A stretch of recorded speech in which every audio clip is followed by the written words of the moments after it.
اعوذ باللہ من الشیطان الرجیم، بسم اللہ الرحمن الرحیم،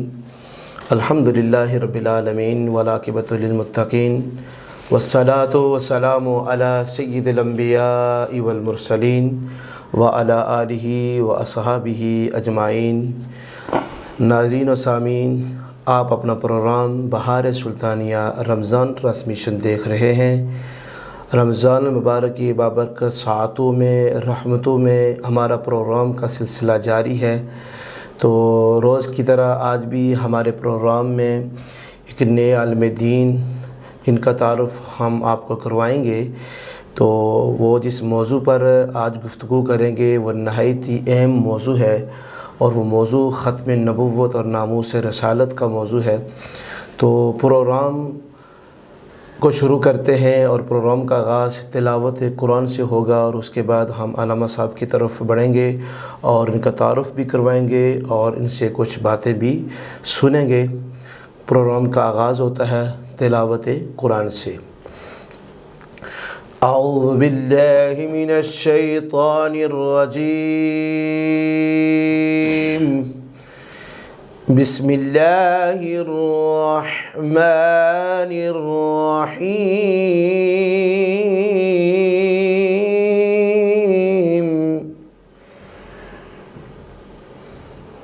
الا الذین آمنوا وعملوا الصالحات فلهم أجر غير ممنون،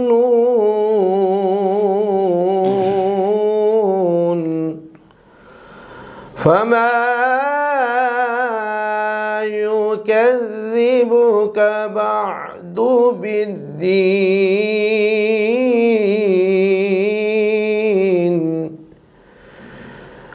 أليس الله بأحكم الحاكمين،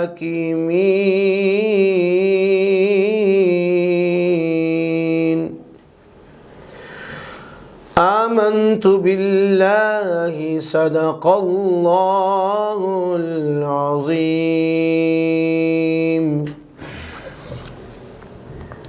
معزز سامعین و ناظرین، ہمارے پروگرام میں آج تشریف لائے ہیں جناب حضرت پیکر محبت، پیکر اخلاص، حضرت علامہ مولانا حکیم ظہور احمد رضا صاحب۔ ہم حکیم ظہور احمد رضا صاحب کو جناب اپنے پروگرام میں خوش آمدید کہتے ہیں۔ حضرت، آج ہمارا جو موضوع ہے وہ نہایت ہی اہم اور امت مسلمہ کے لیے بہت ہی ضروری موضوع ہے، ختم نبوت اور ناموس رسالت۔ ہر مسلمان پر یہ فرض واجب ہے، اس کی آپ تشریح تو کریں گے۔ تو یہ بتائیں کہ قرآن حکیم کے اندر ختم نبوت کا جو موضوع ہے یہ کس انداز سے اللہ نے بیان فرمایا، من عمل کس نے کیا، اور پھر آگے امت کو کیا درس دیا گیا قرآن کی روشنی میں، قرآن کے دامن میں، پھر حدیث کی روشنی میں، یہ ذرا ناظرین کو بتائیے گا۔ اعوذ باللہ من الشیطان الرجیم، بسم اللہ الرحمن الرحیم، الصلاۃ والسلام علیک یا سیدی یا رسول اللہ وعلی آلک و اصحابک یا سیدی یا حبیب اللہ۔ محترم حضرت اللہ علامہ اشتیاق سلطانی صاحب، بہت مشکور ہوں آپ کا کہ آپ نے اس حساس موضوع پر لب کشائی کے لیے مجھے دعوت دی۔ الحمدللہ۔ بحمدہ ہی تعالیٰ آپ کے ساتھ جو وعدہ کیا اس کی تکمیل کے لیے حاضر ہوں، اور چند معروضات میں انشاءاللہ آپ کے سامعین کو اور آپ کی بارگاہ میں رکھوں گا۔ یہاں پہ ضمن میں یہ گزارش کر دینا چاہتا ہوں کہ میری زندگی کا کسی بھی چینل پہ یہ پہلا پروگرام ہے ماشاءاللہ، تو اس لیے آپ کا پروگرام جو ہے یہ میرا مدر چینل بھی بنا جی۔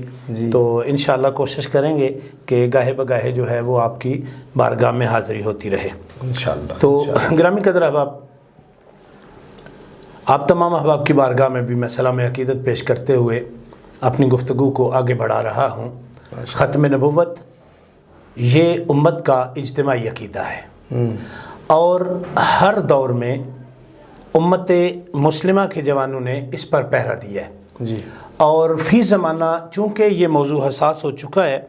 اور اغیار بھی جو ہیں وہ اپنی پوری بھرپور کوششیں فرما رہے ہیں اور کیے جا رہے ہیں کہ ہم جو ہے وہ کسی طرح جو ہے اس ختم نبوت کے معاملے کو جو ہے وہ ہم نیچے لائیں. لیکن اگر ہم اسلام کی تاریخ کا مطالعہ کریں، قرآن کریم کا مطالعہ کریں تو سب سے پہلی یہ بات میں یہ آپ کی بارگاہ میں عرض کرنا چاہ رہا ہوں کہ رب العالمین کے اعجاز ربوبیت کا یہ تقاضا ٹھہرا ہے کہ کوئی پیکر نبوت آئے اور جو ساری کائنات کے لیے باعث رحمت ہو، جس کی رحمت کی چادر پوری کائنات پر پڑ جائے اور جس میں تمام تر حسن کائنات نبوت مجتمع ہو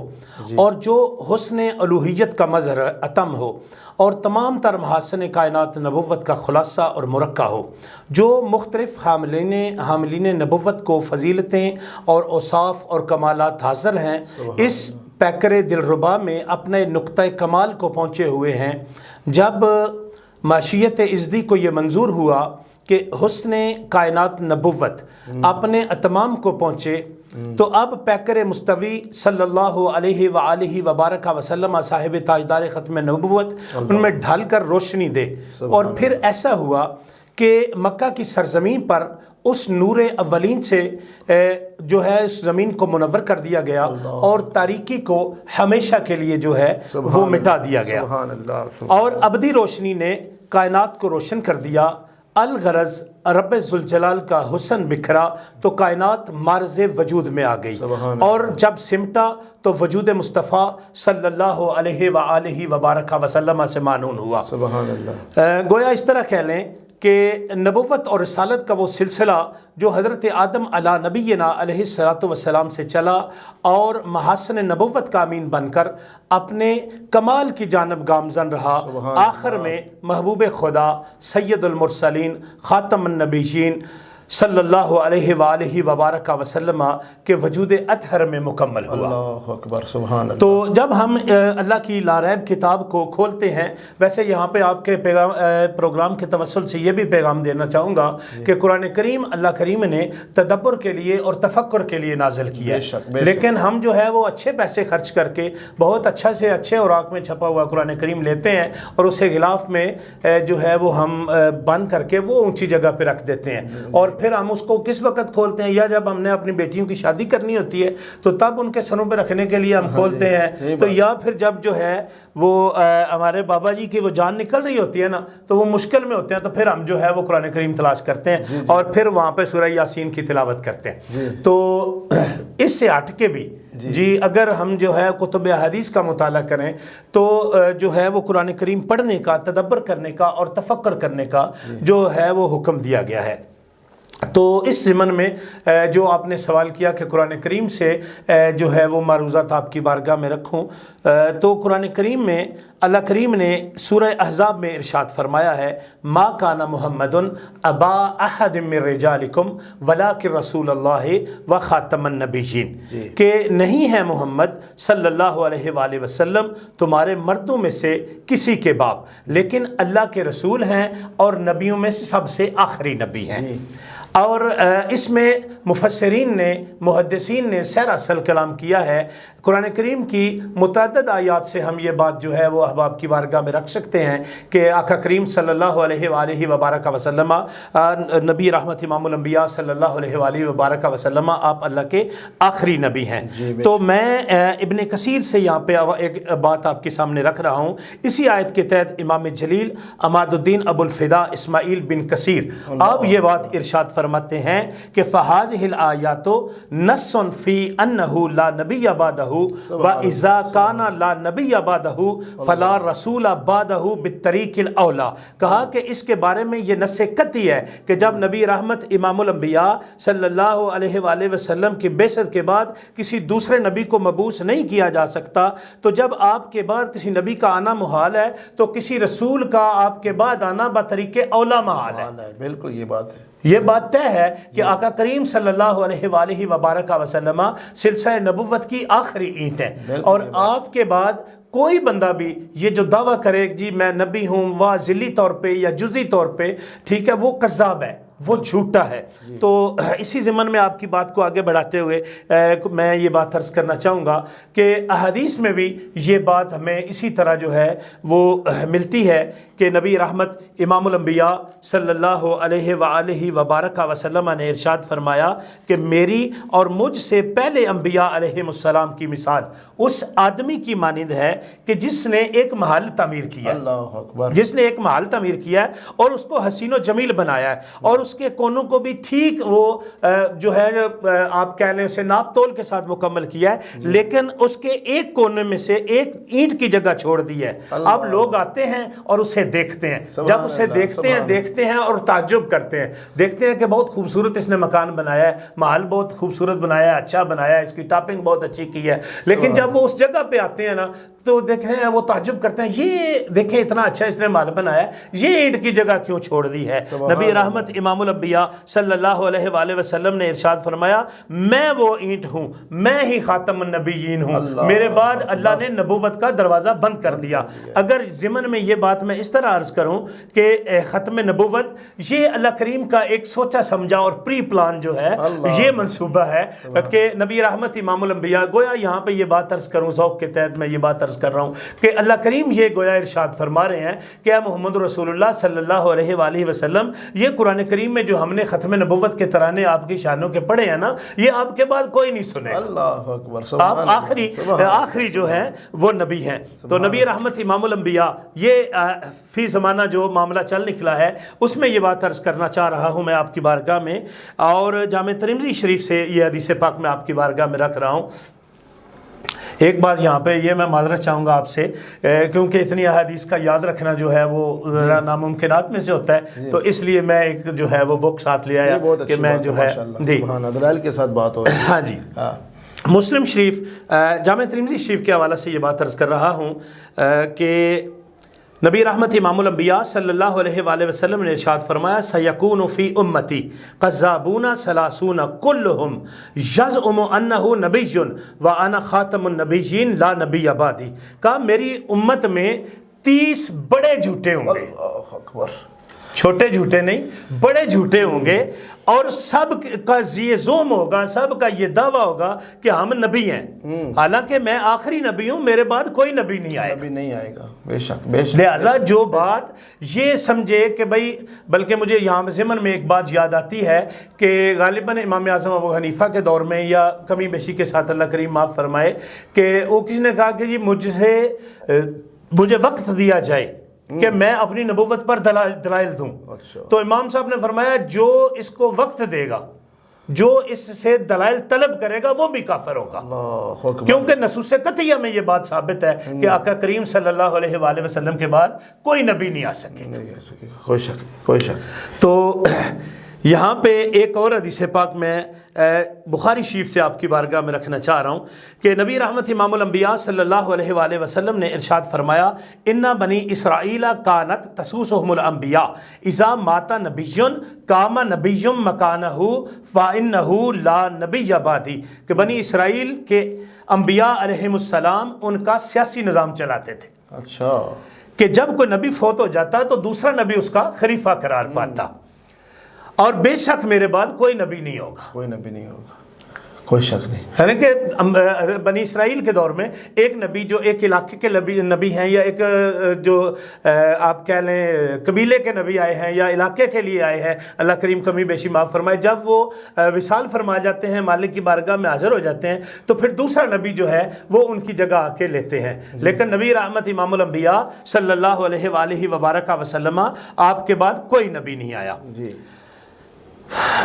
یہاں پہ جامع ترمذی شریف کی ایک حدیث پاک نبی رحمت امام الانبیاء صلی اللہ علیہ وآلہ وسلم نے ارشاد فرمایا، انس بن مالک رضی اللہ تعالی عنہ آپ یہ اس سے روایت فرماتے ہیں کہ نبی رحمت امام الانبیاء صلی اللہ علیہ وآلہ وسلم نے فرمایا ان الرسالۃ والنبوۃ قد انقطعت فلا رسول بعدی ولا نبی، کہ میرے بعد نبوت اور رسالت منقطع ہو گئی ہے، کوئی شک، لہذا میرے بعد کوئی نبی اور کوئی رسول نہیں ہوگا۔ اور یہ ایک لمبا سلسلہ ہے ابن ماجہ سے. صاحب عقل جو لوگ ہوتے ہیں وہ جب ایک حدیث سنتے ہیں تو یقیناً وہ ان کا ایمان اور پختہ ہو جاتا ہے کہ ختم نبوت پر ایمان جو ہے نا وہ ہر مسلمانوں پر واجب ہے. لیکن یہاں میں رک کر حکیم صاحب آپ سے بات پوچھنا چاہتا ہوں کہ صحابہ کرام کی زندگی بڑی مقدس کی زندگی تھی اور حضور کے بعد اگر کوئی مقدس جماعت تو صحابہ کرام کی جماعت تھی. لیکن صحابہ کرام کی جو مقدس ہستیاں ہو کر بھی جب ختم نبوت کی بات آتی ہے تو نہ تو وہ اپنے مال کو دیکھتے ہیں، نہ اپنے گھر کو دیکھتے ہیں، نہ اپنی اولاد کو دیکھتے ہیں. ان نفوس قدسیہ میں سے کسی دو تین کی مثالیں سامنے رکھیں. جی میں ضمن میں میں آپ کی بات سے پہلے ایک بات جو ہے وہ عرض کرنا چاہ رہا ہوں کہ جتنے بھی یہ دعوی نبوت لوگ کریں گے، حضرت عقبہ بن عمر رضی اللہ تعالی عنہ آپ روایت فرماتے ہیں کہ آقا کریم صلی اللہ علیہ وآلہ وسلم نے ارشاد فرمایا لو کان نبی بعدی، اگر میرے بعد کوئی نبی ہوتا لکانا عمر ابن الخطاب. اللہ اکبر. پھر وہ عدل کا بادشاہ، جی جی جی جی سبحان عدل کا ناز، سبحان اللہ سبحان اللہ، خلیفۃ المسلمین، خلیفہ راشد جناب عمر ابن خطاب رضی اللہ تعالی عنہ. سبحان اللہ. یہ آقا کریم صلی اللہ علیہ وآلہ وسلم کی زبان اقدس سے نکلا ہوئے الفاظ بے شک. مالک لاجزال نے آقا کریم صلی اللہ علیہ وآلہ وبارک وسلم کی زبان اطہر کی تعریف کچھ اس طرح فرمائی ہے. فرمایا ما کانا ما ینطق عن الہوا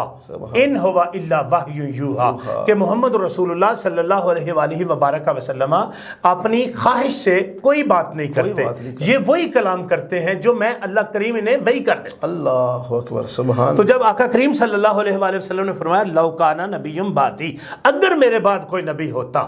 لکانا عمر بن الخطاب رضی اللہ تعالی عنہ او کما قال نبی صلی اللہ علیہ وآلہ وبارک وسلم، تو حضرت عمر نبی ہوتے. تو جب آپ نے دعویٰ نبوت نہیں کیا جی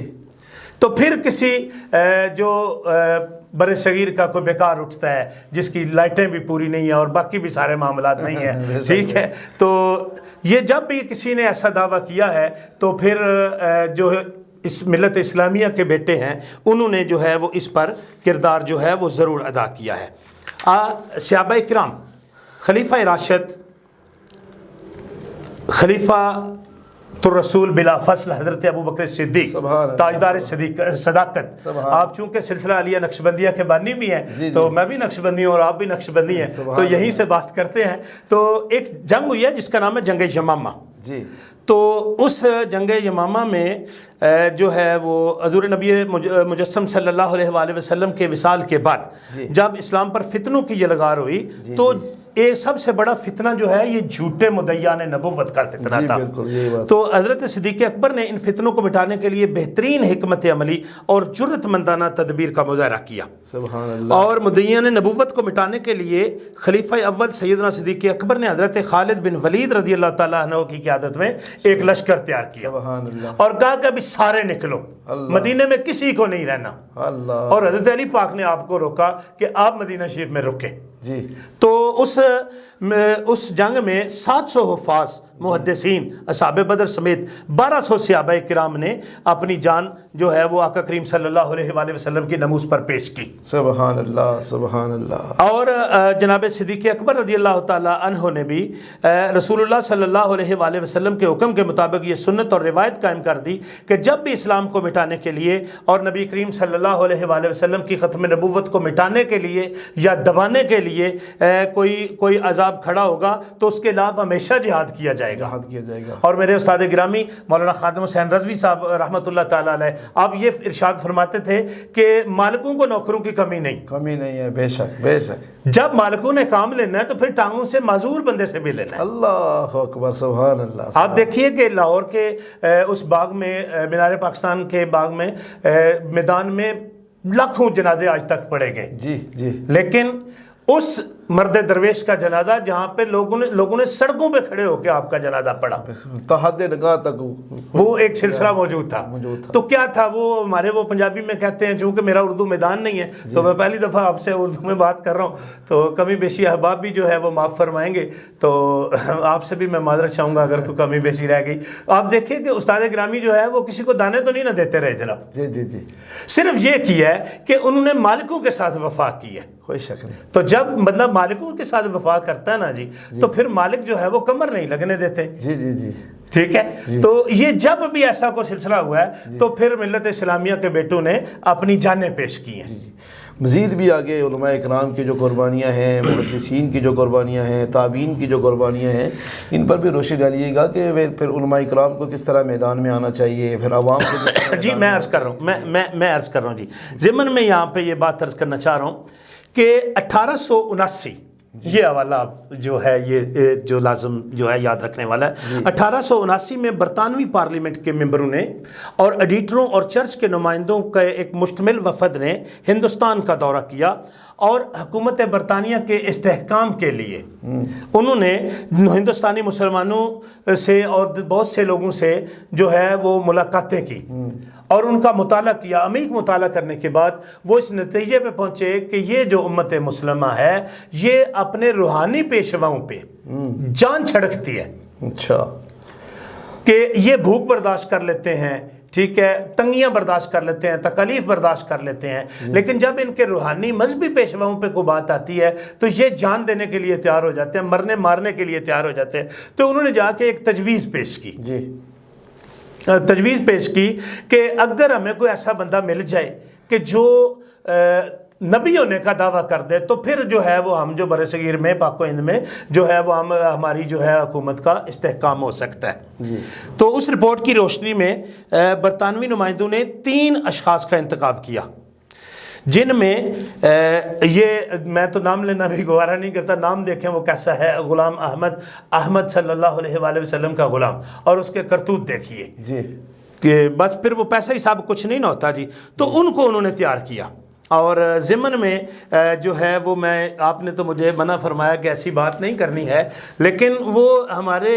اسلام کے ہی ایک عالم تھے جنہوں نے ایک کتاب لکھی جس میں یہ کہا گیا کہ بالفرض اگر آپ کے زمانے میں بھی کوئی نبی آ جائے تو آپ کی خاتمیت رتبیہ میں کوئی فرق نہیں آتا. تو یہ ہمارے علماء کو اس پہ بھی گرفت کرنے کی ضرورت ہے. اور بلکہ یہ جن مکتبہ فکر کے وہ عالم دین تھے، میں یہ اس پروگرام کے توسط سے انہیں بھی عرض کروں گا کہ آپ جو ہے وہ اس پہ گرفت فرمائیں. یہاں پہ ان سے تسامح ہوا ہے کہ اگر یعنی کہ جب اللہ کریم نے یہ ارشاد فرما دیا ہے کہ ما کان محمد ابا احد من رجالکم ولکن رسول اللہ وخاتم النبیین، جب اللہ نے فرما دیا بھئی یہ ہو گیا تو پھر اس میں اگر مگر لعت لال کی کیا گنجائش رہ جاتی ہے. جی بالکل یہ بات ہے. یہ کہنا پھر کہ جی بالفرض اگر ایسا ہو جائے تو آپ کی خاتمیت میں کوئی فرق نہیں آتا، تو پھر